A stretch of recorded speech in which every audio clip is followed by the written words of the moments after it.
Outer space is an international environment. This means that the governance of outer space also has to take into account the international rules that govern this environment.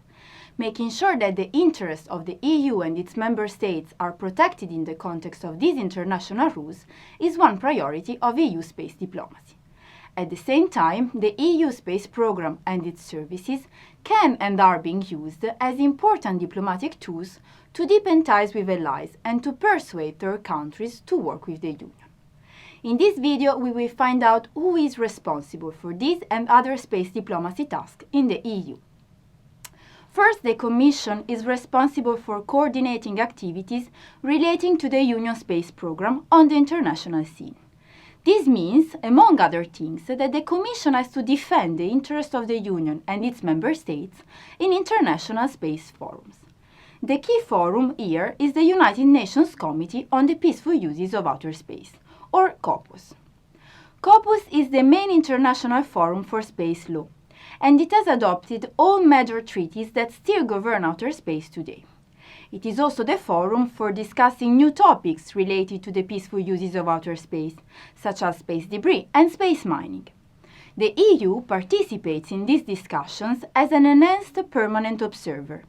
This means that, unlike other observers, the EU can make statements on its own behalf, as a right of reply, and can orally present proposals and amendments.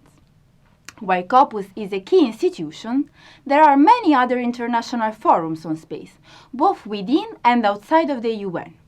The EU is typically involved in most of these forums as an observer, alongside many of its member states. One such forum is the International Telecommunication Union, or ITU. In the ITU, the main focus of the EU is to ensure that the radio frequencies needed for the various components of the EU space programme are registered and protected. As we have seen, the EU must rely on its member states to achieve this goal. The EU is also a permanent observer in the main committee of the UN General Assembly. For space, the first and fourth committee of the General Assembly are the most important, and their discussions have resulted in various resolutions on space. Most recently, an open-ended working group on reducing space threats was established with the support of the EU and its member states. The EU also participates, alongside its member states, in discussions on the prevention of an arms race in outer space at the Conference on Disarmament as well as in the Disarmament Committee. As you can see, many space diplomacy initiatives focus on space security, and this is understandable. Space is of vital strategic importance, and most space infrastructure and technology can be used for both civilian and military purposes. This requires the involvement in the Commission space diplomacy efforts of various other EU institutions that are entrusted with foreign affairs and security. First among these is the European External Action Service, or EAS, the EU's diplomatic service.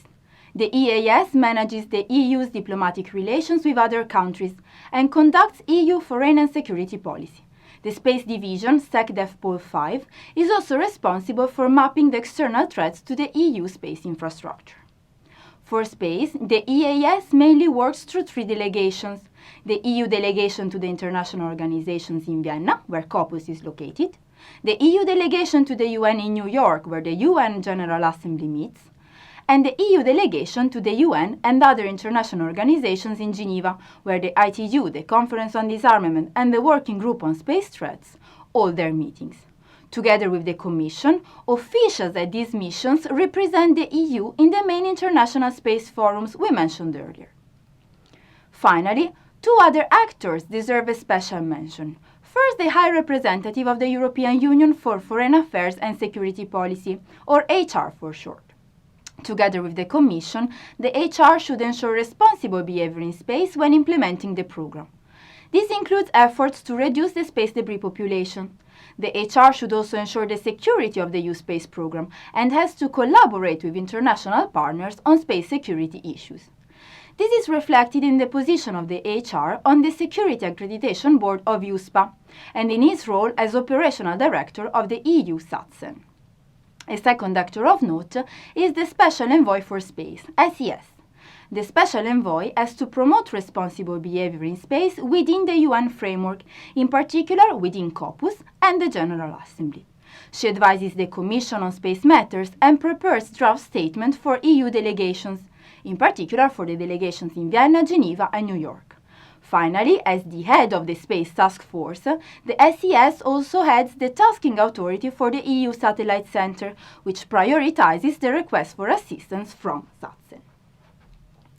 Despite this strong team of EU space diplomats, defending the interests of the Union at the International Space Forum is not always an easy task.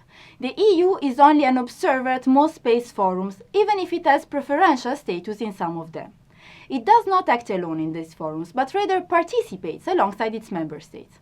Unlike the EU, member states do have voting powers, and their interests in the strategic area of space do not always align with the interests of the Union. Finally, ESA also has a mandate to align the policy of its member states at international forums, as we will see in the next video.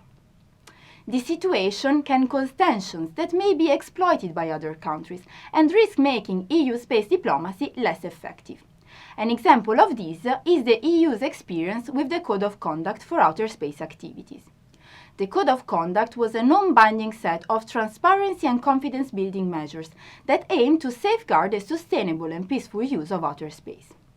After the text of the code was agreed by all EU member states, it was introduced as a draft international Code of Conduct for outer space activities in the UN Corpus.